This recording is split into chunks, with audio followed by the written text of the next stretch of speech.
Doctor सामंतांचं यावर काय म्हणणं आहे? ते म्हणतायत की मला एकदा तिच्याशी बोलावं लागेल, पण जर तिच्या खरंच मनात तसं नसेल तर आपण काही करू शकत नाही. तेही खरंच आहे म्हणा. कुठल्या सावलीबद्दल बोलत होती शुभ्रा? आजोबा नाही कळत आहे ना तेच. मी हर तऱ्हेने विचारून झालं पण ती ती ती नीटसं काही बोलतच नाहीये. आजोबा खूप कंटाळा आलाय हो मला. आदिनाथा, नाही आजोबा, शुभ्राच्या बाबतीत हे घडतंय त्याचं नाही, पण याचा आम्हा दोघांनाही त्रास होतोय तितकाच. एक नॉर्मल मॅरिड लाईफ आम्ही जगतच नाही आहोत. बरं, मी हे सगळं कोणाकडे बोलूही शकत नाही. आई बाबांना किती त्रास देणार. मुन्ना तर आपल्या जगात असते. स्वप्नील एक माझा जवळचा मित्र आहे, पण मुळात त्याचा या गोष्टींवरच विश्वास नाहीये. आजोबा, फक्त तुम्ही आहात जे. हो रे बाळा, मी तुम्हा सगळ्यांचाच आहे. आजोबा, मी वसईला येऊ तुम्हाला भेटायला? अरे विचारतोयस काय? कधी येतोयस ते सांग. आजोबा, मी आणि स्वप्नील उद्या वापीला चाललोय. आमची मीटिंग झाल्यानंतर परत येताना मी एकटाच आहे. उत्तम आहे. मग वसईला थांबूनच जा. ठीक आहे, तसंच करतो. हा, आणि काळजी घे हो स्वतःची. आणि शुभ्रालाही सांग, काळजी घे म्हणावं स्वतःची. काय? ठीक आहे आजोबा. उद्या कधी येतोयस? मी वाट पाहतोय. बरं का, विष्णूला तुझ्या आवडीचा बेत करायला सांगतो. बर. जपून ये हो. बर. श्रीराम श्रीराम.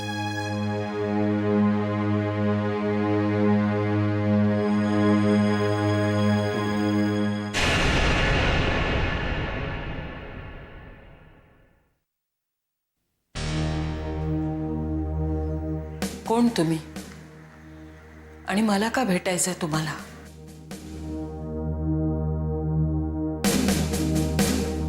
नमस्कार मिसेस राऊत.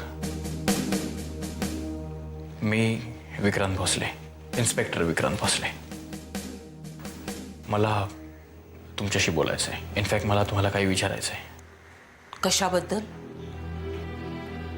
निखिलबद्दल. मला या बाबतीत कुणाशीच काही बोलायचं नाहीये, आणि अनोळखी व्यक्तीशी तर नाहीच नाही. मिसेस राऊत, मी मदत करायला आलोय. कुणाला? माझ्या मुलीला? हो. वाटलंच मला. तिनेच तुम्हाला इथे पाठवलं असणार. तुमच्या मोठ्या मुलीला. पूनमने पाठवलंय तुम्हाला? वेल, नॉट एक्झॅक्टली, पण मिसेस राऊत, त्यांना सुद्धा कळायला नको का की निखिलचा मृत्यू नक्की कशामुळे झालाय? कशावरून तुम्ही? एक मिनिट.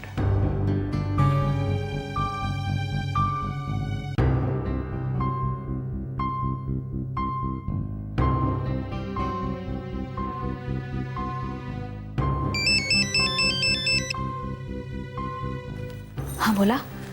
या प्लीज स्पीक हिअर. कोण आहे? प्रिया.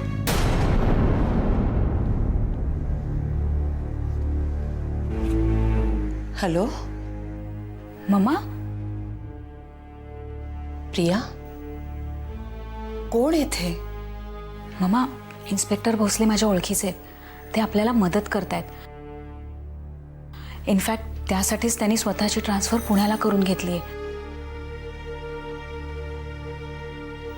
तुम्ही त्यांच्यावर पूर्ण विश्वास ठेवू शकता. तू सांगत असशील तर. आणि मम्मा, त्यांच्यापासून काहीही लपवून ठेवू नका. हां, he is a good friend. आणि बाळकाकाशी सुद्धा ते बोललेत. जरा त्यांना देता प्लीज. हां बोल प्रिया. मम्माना तुमच्याशी बोलण्यात काही प्रॉब्लेम होता का?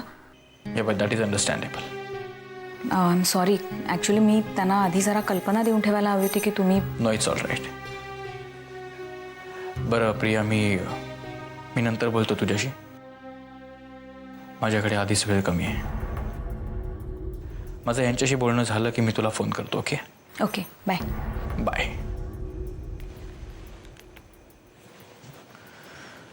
सो मिसेस राऊत, आता तरी तुमची माझ्याशी बोलायला काही हरकत नसेल.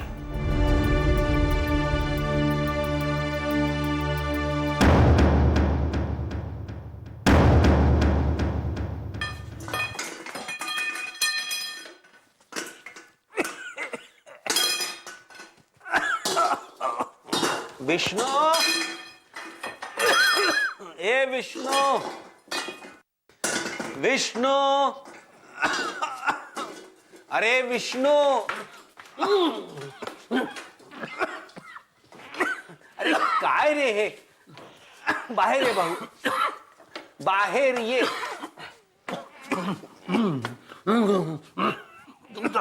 अरे काय रे हे? असा बाहेर गेलास तर लोकांना वाटेल दरोडा टाकतोयस बँकेवर म्हणून.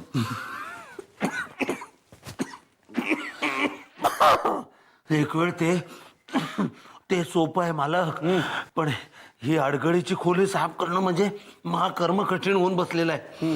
अहो, किती वर्षापासूनच्या वस्तू अडगळीत पडल्या तिथे. एकदा एका भंगारवाल्याला बोलवून हे सगळं काढून का नाही टाकत? बरेचदा प्रयत्नही करून झालेत रे विष्णू.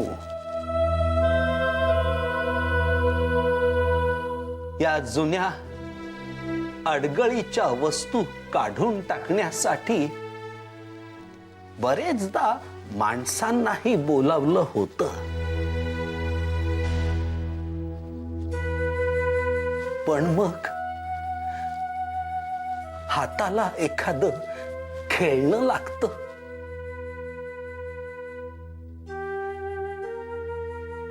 आणि आठवतं, त्या खेळण्याभोवती आपलं अख्खं जग होतं रे.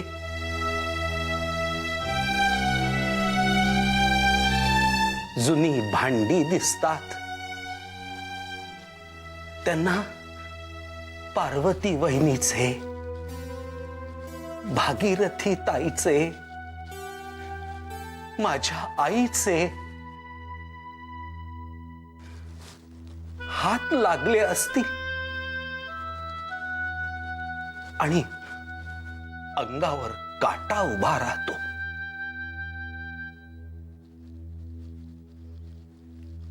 चार दिडक्यांसाठी या वस्तू एका तिराहिताला देऊन टाकायचं जीवावर येतं रे विष्णू.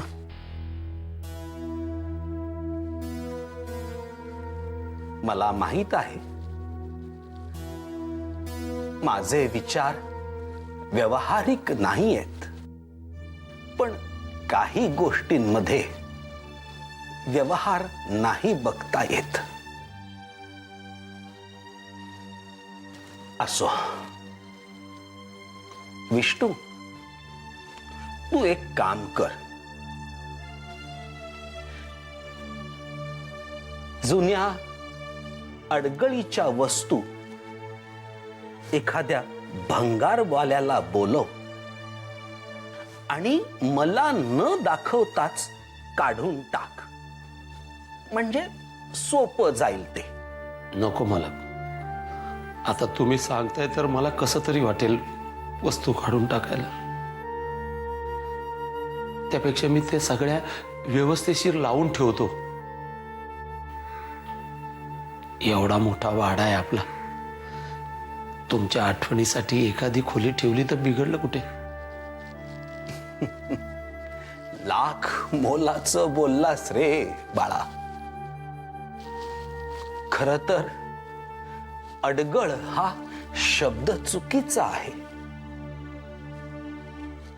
या खोलीला अडगळीची खोली न म्हणता आठवणींची खोली म्हणायला हवं. म्हणजे ते इंग्रजीत बोलतात ना, म्युझियम. बर बर, जा आटप लवकर. कारण सध्या तुझाही अवतार म्युझियम मध्ये ठेवण्यासारखा झालेला आहे. तुम्ही बाहेर बसा बघू आधी. इथे तुम्हाला धुळीचा त्रास, तुम्ही निघा. हा, मी बघतो सगळं. आणि तुझं हे सफाई अभियान लवकर आटप, कारण पाहुणे यायचेत. पाहुणे? तुम्ही पुन्हा माझ्या लग्नाचं मी आतमध्ये जाऊन बसे ना मालक. मूर्ख आहेस का रे? आदिनाथ येणार आहे. आधी येणार आहे? मग त्याला पाहुणा का म्हणता मालक? पाहुण्यांसारखेच येतात रे ही पोरं. 2 दिवस पाय ठरत नाही त्यांचा. असो, तू आटप लवकर. आदिनाथ येईल संध्याकाळपर्यंत. हो हो हो, तुम्ही बसा. हा? जा. श्रीराम श्रीराम. आधी येणार आहे. निखिल जेव्हा पुण्यात सुलेखाबद्दल माहिती काढायला आला होता तेव्हा तुमची आणि त्याची भेट झाली होती? हो, 2दा. सुलेखाभोवती सगळं जे काही गूढ आहे ते मला सोडवायचं आहे. आणि मम्मा, त्यासाठी मला तुमची थोडीशी मदत हवी आहे. म्हणजे असं की आपल्याला पुराव्यानिशी अनेक गोष्टी सिद्ध कराव्या लागणार आहेत. अहो, सुलेखा अशी का वागते हे आपल्यालाही नीटसं माहित नाहीये मम्मा. आणि आपल्याकडे वेळ कमी आहे.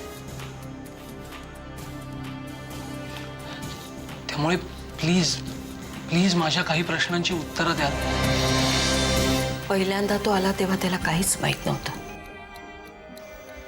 दुसऱ्यांदा आला तेव्हा त्याला सगळं कळलं होतं. सगळं कळलं होतं म्हणजे? मनीषाबद्दल, त्याच्या आईबद्दल. निखिलला मिळालेली माहिती ऑथेंटिक होती असं वाटतं तुम्हाला? हो, मनीषाबद्दल मीच त्याला सांगितलं होतं. त्यावेळेस डोळ्यासमोर दिसणारं सत्य एक आई म्हणून मी नाकारत होते. पण आज मी ठामपणे सांगू शकते, सुलेखानेच मनीषाचा खून केला. आणि निखिलच्या आईबद्दल? ते मला माहित नाही. खरं तर सुलेखाच्या हातून असा ऍक्सिडेंट झाला हे मला निखिलकडूनच कळलं. सिंहगड रोडवर एका बाईचा. कोण होती ती बाई? तू ओळखतोस तिला?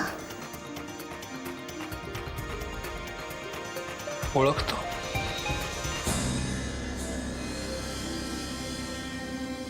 मामा,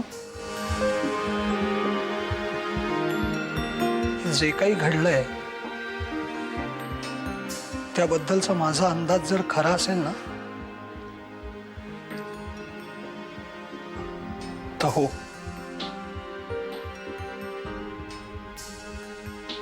मी खूप खूप चांगलं ओळखतो त्या बाईला.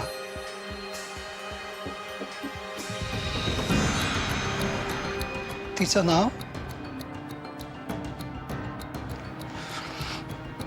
नाव शर्मिला बाळकृष्ण शास्त्री.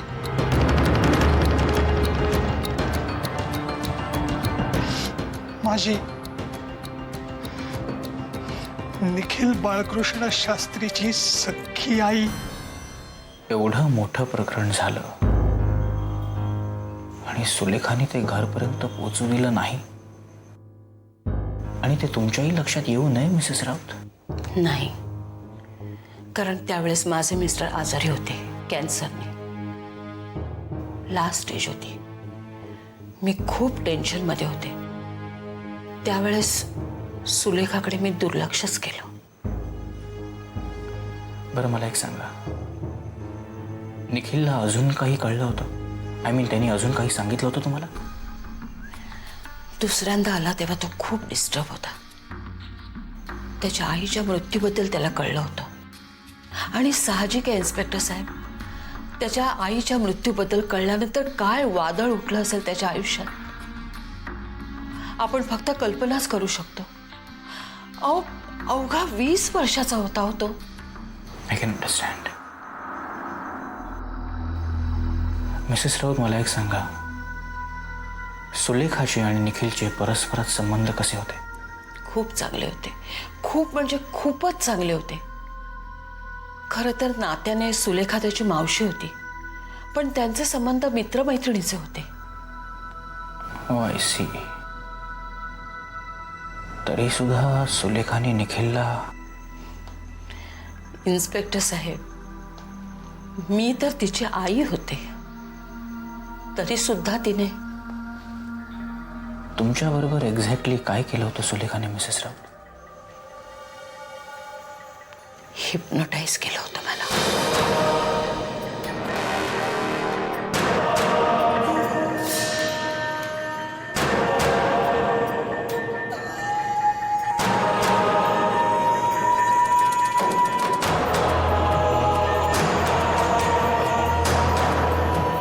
इन्स्पेक्टर साहेब, तुमचा या गोष्टींवर विश्वास बसणार नाही, पण नाही मिसेस राऊत, माझा विश्वास आहे. का? तुम्हाला सुद्धा कुणी... नाही, मला नाही, माझ्या एका जवळच्या मित्राला. असो, मला एक सांगा, सुलेखा हे हिप्नॉटिझम वगैरे कुठे शिकली होती का? मला नाही वाटत ती कुठे शिकली असेल. ती कॉलेजात जात होती, नंतर MBA करत होती, तेव्हाच तिचं आणि आधीचं जमलं. त्यानंतर MBA तिने अर्धवट सोडलं. पण मला नाही वाटत की ती हे कुठे शिकली असेल म्हणून. मे बी तुमच्या नकळत. पण का? तिला गरजच का पडावी हे शिकायची? अहो, लोक एखादी भाषा शिकतात, एखादी कला शिकतात. ही सुद्धा एक कलाच आहे, नाही का? पण सुलेखाला त्याची का गरज पडावी? लग्न मोडल्यामुळे? तसं असेल तर मला वाटतं ती खूपच लवकर शिकली. तिचं लग्न मोडल्यानंतर महिन्याभरातच तिने माझ्यावर प्रयोग केला. तुमच्या एक गोष्ट लक्षात येते का मिसेस राऊत? सगळ्या गोष्टी गोल फिरून एकाच प्रश्नापाशी येऊन पोचतायत. मुळात सुलेखाने निखिलचा जीव घ्यायचा प्रयत्न का केला? निखिलला त्याच्या आईबद्दल आणि मनीषाबद्दल कळलं म्हणून? आणि मुळातच वयाच्या 11व्या वर्षी सुलेखाने मनीषाला का मारलं?